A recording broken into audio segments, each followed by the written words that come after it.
Pembahasan pada kasus ini yang pertama pada bab 1 yaitu pendahuluan. Terdapat latar belakang di mana munculnya skandal keuangan yang melibatkan perusahaan besar seperti Enron, WorldCom, Global Crossing, Adelphia, dan Tyco telah mempengaruhi kepercayaan publik terhadap kompetensi laporan keuangan, auditor, dan dewan penguasa.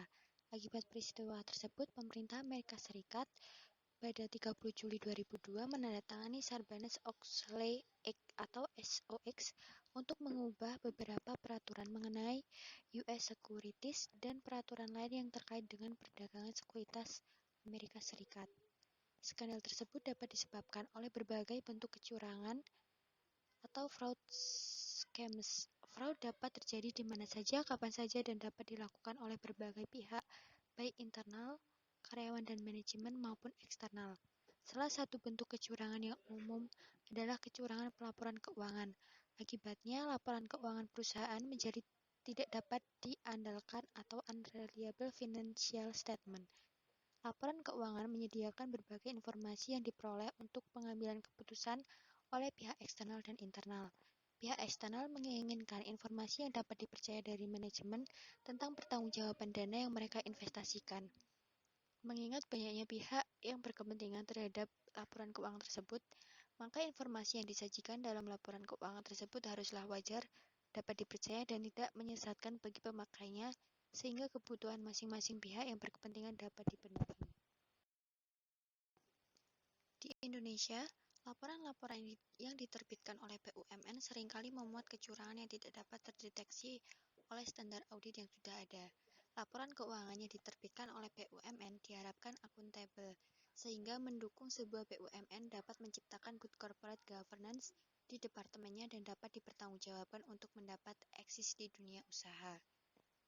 Faktor lain yang dapat mengindikasikan terjadinya fraud adalah adanya jasa konsultasi oleh KAP untuk meminimalkan risiko yang dihadapi perusahaan.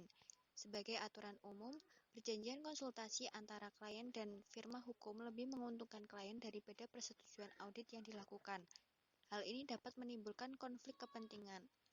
Berbagai faktor yang menimbulkan masalah-masalah di atas secara tersirat dipublikasikan secara besar-besaran melalui kasus pada korporasi-korporasi besar tersebut. Masalah-masalah inilah yang kemudian dianalisis oleh Sarbanes-Oxley, di mana menyebabkan perlu diterbitkannya produk hukum yaitu SOX. Dampak dari beberapa bentuk fraud tersebut yaitu munculnya kepanikan luar biasa antara perusahaan. Investor yang berinvestasi di perusahaan ini merasa paling dirugikan dan jatuh ke dalam harga saham.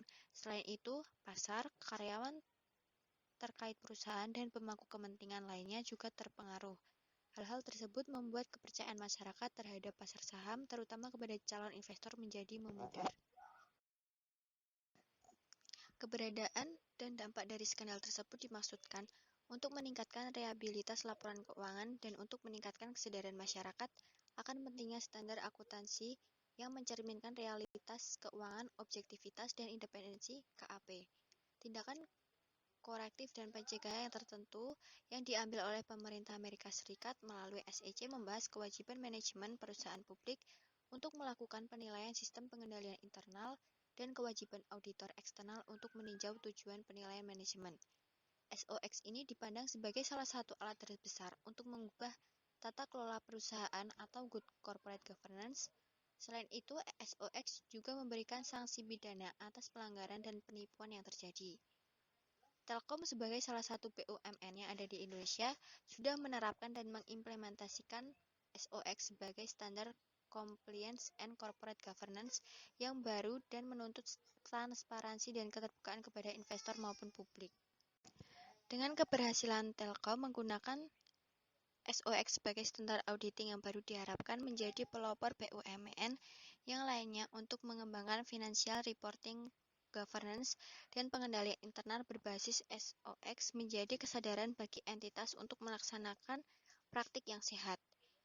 SOX menawarkan sebuah standar audit yang lebih komprehensif, transparan, dan akuntabel baik kepada investor maupun publik sehingga kecurangan atas laporan keuangan dapat terhindarkan sehingga tingkat korupsi juga bisa dihindari. Pada bab pendahuluan, pembahasan yang kedua yaitu ada rumusan masalah. Dimana yang pertama, apa itu Sarbanes-Oxley Act? Kedua, apakah yang melatar belakangi terjadinya SOX? Dan yang ketiga, bagaimana dampak penerapan SOX terhadap good corporate governance dan profesi akuntansi? Selanjutnya terdapat tujuan pada bab ini. Yang pertama yaitu untuk mengetahui tentang Sarbanes-Oxley Act. Kedua, untuk mengetahui latar belakang terjadinya SOX. Dan yang terakhir, untuk mengetahui dampak penerapan SOX terhadap good corporate governance dan profesi akuntansi. Selanjutnya bab 2 pembahasan. Gambaran SOX. Materi gambaran SOX yang pertama adalah pengertian SOX. Sarbanes-Oxley Act atau SOX merupakan hukum federal Amerika Serikat yang ditetapkan pada 30 Juli 2002. SOX ini diterbitkan sebagai jawaban dari Kongres Amerika Serikat terhadap berbagai skandal pada beberapa korporasi besar seperti Enron, WorldCom, Quest, Tyco, HealthSalt, dan lain-lain. Skandal ini juga melibatkan beberapa kantor akuntan publik atau KAP yang termasuk dalam The Big Five pada saat itu seperti Arthur Andersen, PwC, dan KPMG. Jadi dikeluarkannya SOX ini didasarkan atau dilatar belakangi adanya kasus-kasus skandal akuntansi pada korporasi besar seperti Enron, WorldCom, Quest, Tyco, dan HealthSalt tersebut. Adapun tujuan dari SOX yang pertama yaitu adanya Sarbanes-Oxley Act atau SOX diharapkan dapat memberikan dampak positif terhadap beberapa hal, diantaranya akuntan publik, direksi, komisaris, karyawan, pemegang saham, investor perbankan, dan para analis keuangan. Kemudian yang kedua, dengan adanya SOX maka diwajibkan seluruh perusahaan publik untuk mereformasi tanggung jawab manajemen perusahaan berkaitan dengan keterbukaan informasi. Kemudian yang ketiga, dengan adanya SOX dapat mencegah terjadinya kecurangan dalam pelaporan keuangan. Dan yang terakhir, dapat meningkatkan kepercayaan publik terhadap implementasi prinsip GCG pada perusahaan go public. Kemudian SOX terdiri dari 11 section. Yang pertama yaitu Public Company Accounting Oversight Board atau PCAOB. Kemudian section yang kedua yaitu Auditor Independence. Section yang ketiga yaitu Corporate Responsibility. Kemudian section yang keempat Enhanced Financial Disclosure. Kemudian section yang kelima Analysis Conflict of Interest. Kemudian section yang keenam Commission Resource and Authority. Kemudian section yang ketujuh yaitu Studies and Report. Kemudian section yang ke-8 yaitu Corporate dan Criminal Fraud Accountability. Section yang ke-9 yaitu White Coral Crime Penalty Enhancement. Kemudian yang ke-10 yaitu Corporate Tax Return. Dan yang terakhir Corporate Fraud Accountability. Adapun isi pokok dari SOX secara singkat menurut Suradi sebagai berikut. Yang pertama, membentuk Independent Public Company Board untuk mengawasi audit terhadap perusahaan publik. Kemudian yang kedua, mensyaratkan salah seorang anggota komite audit adalah orang yang ahli dalam bidang keuangan. Kemudian yang ketiga, mensyaratkan untuk melakukan full disclosure kepada para pemegang saham berkaitan dengan transaksi keuangan yang bersifat kompleks. Kemudian yang keempat, mensyaratkan Chief Executive Officer atau CEO dan Chief Financial Officer atau CFO perusahaan untuk melakukan sertifikasi tentang validitas pembuatan laporan keuangan perusahaannya. Kemudian yang kelima, melarang kantor akuntan publik dari tawaran jasa lainnya, karena hal ini dapat menyebabkan benturan kepentingan atau conflict of interest. Kemudian yang keenam, mensyaratkan adanya kode etik terdaftar pada Securities and Enhancement Commission atau Bapepam LK yang saat ini disebut dengan OJK untuk para pejabat keuangan atau financial officer. Kemudian yang ketujuh, mensyaratkan mutual fund profesional untuk menyampaikan suaranya pada wakil pemegang saham sehingga memungkinkan para investor untuk mengetahui bagaimana saham mereka berpengaruh terhadap keputusan.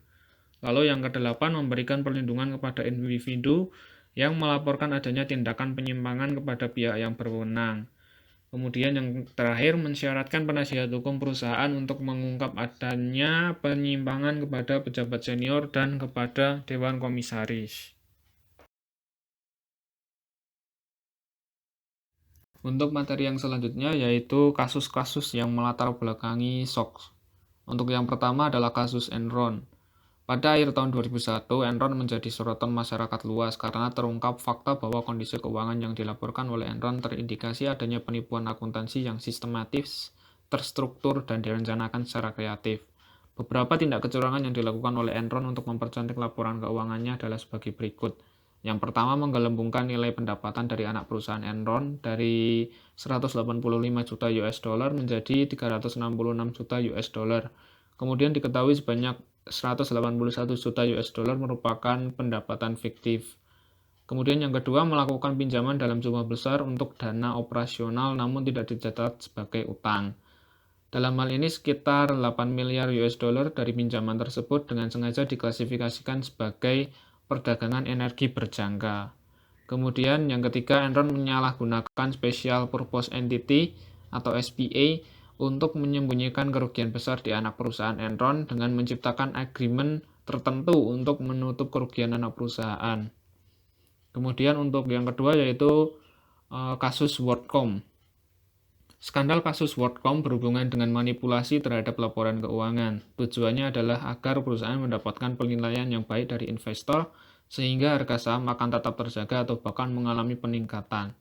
Diketahui dalam laporan keuangan WorldCom ditemukan bahwa perusahaan mengklasifikasikan lebih dari 3,8 miliar dolar untuk beban operasional yang dibukukan sebagai pengeluaran modal.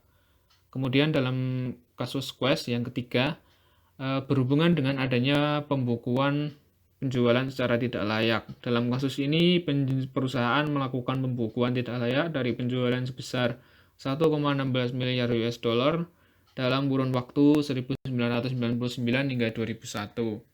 Penjualan yang dibukukan secara tidak layak tersebut menyangkut kapasitas optik pada jaringan Quest, penjualan peralatan komunikasi, dan pengeluaran tertentu. Pada saat itu, Quest harus merevisi proyeksi pendapatan yang diperkirakan naik hingga 18,4 miliar US dollar. Untuk kasus yang keempat yaitu kasus Tyco. Dalam kasus ini diketahui bahwa Dennis Kolowski menyedot setidaknya 170 US dollar dari Tyco dalam bentuk pinjaman yang tidak disetujui dan penjualan saham yang tidak benar.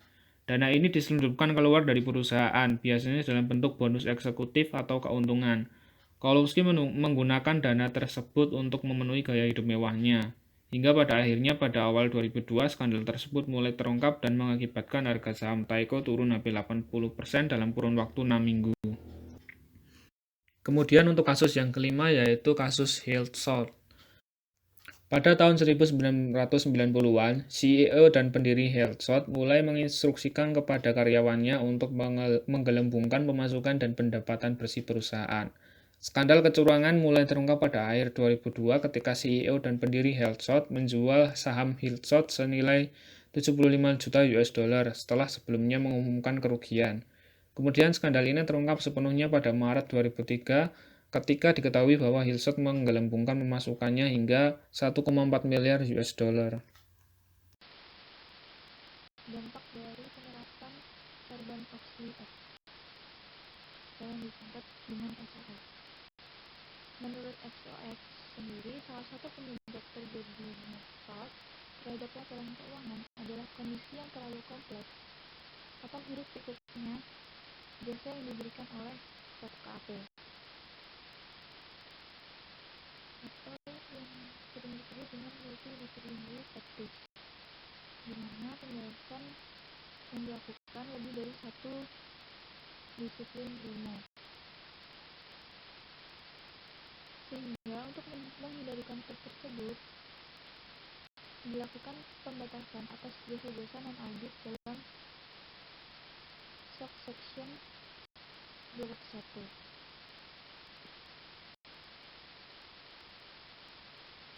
Selain itu, agar seorang auditor tidak terlalu berhubungan dekat atau tidak memiliki hubungan yang terlalu dekat dengan klien, yang mana nantinya akan menghilangkan objektivitas dari auditor tersebut. Sarbanes-Oxley Act ini juga mengatur rotasi atau pertukaran auditor, yaitu tercantum dalam section 203. Di situ dijelaskan penetapan rotasi dari lead audit partner dan concurring audit partner untuk setiap 5 tahun. Penerapan Sarbanes-Oxley Act di Amerika Serikat ini sendiri telah berdampak pada perusahaan-perusahaan yang terdaftar di pasar modal Amerika Serikat, termasuk perusahaan Indonesia, yaitu Telkom. Beberapa aturan dalam Sarbanes-Oxley Act ini telah diadopsi oleh para pembuat kebijakan di Indonesia, sehingga aturan tersebut juga berlaku untuk perusahaan publik yang ada di Indonesia. Aturan-aturan tersebut telah diatur dalam Pedoman Good Corporate Governance atau GCG. Hal ini menunjukkan bahwa terdapat hubungan antara SOX dan GCG yang sedang dijalankan di Indonesia sekarang ini. Dalam penerapan Sarbanes-Oxley Act tidak terlepas dari adanya kritik. Di antaranya, yang pertama yaitu membutuhkan biaya yang besar, kemudian memiliki dampak negatif bagi perusahaan terhadap persaingan global. Kemudian yang ketiga yaitu pengeluaran pemerintah juga akan meningkat untuk menerapkan undang-undang ini. Kemudian beban CFO akan bertambah juga karena mereka harus mematuhi akuntabilitas yang disyaratkan oleh SOX. Kemudian yang terakhir yaitu turunnya minat perusahaan private untuk menjadi sebuah perusahaan publik. Bab 3 kesimpulan. Keandalan dan ketepatan informasi yang disajikan dalam laporan keuangan perusahaan merupakan hal yang penting untuk mendapatkan kepercayaan dari para investor. Di Indonesia sendiri dan negara maju, tingkat keandalan dan ketepatan laporan keuangan masih belum seperti yang diharapkan. Kongres Amerika Serikat bereaksi dengan mengeluarkan suatu undang-undang yang disebut dengan Sarbanes-Oxley Act atau SOX.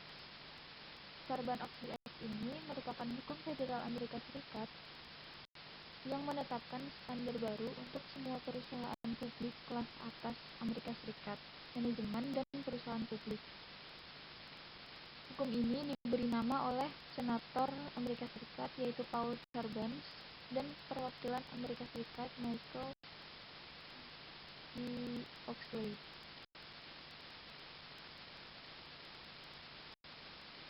SOX sendiri muncul akibat dari adanya skandal-skandal keuangan dari perusahaan-perusahaan besar di Amerika Serikat seperti Enron, WorldCom, Global Crossing, Adelphia, dan Tico. Skandal tersebut disebabkan oleh berbagai bentuk fraud. Hal tersebut telah mempengaruhi kepercayaan publik terhadap kompetensi laporan keuangan auditor dan dewan perusahaan. Oleh karena itu, pemerintah Amerika Serikat, Presiden George W. Bush, pada tanggal 30 Juli 2002 menandatangani Sarbanes-Oxley Act untuk mengubah beberapa peraturan mengenai aset yuridis dan peraturan lain yang terkait dengan perdagangan sekuritas di Amerika Serikat, menurut Lender tahun 2004. Dengan adanya undang-undang ini diharapkan nantinya akan meningkatkan ketepatan dan keandalan dari laporan keuangan perusahaan, sehingga akan meningkatkan juga dari kepercayaan para investor.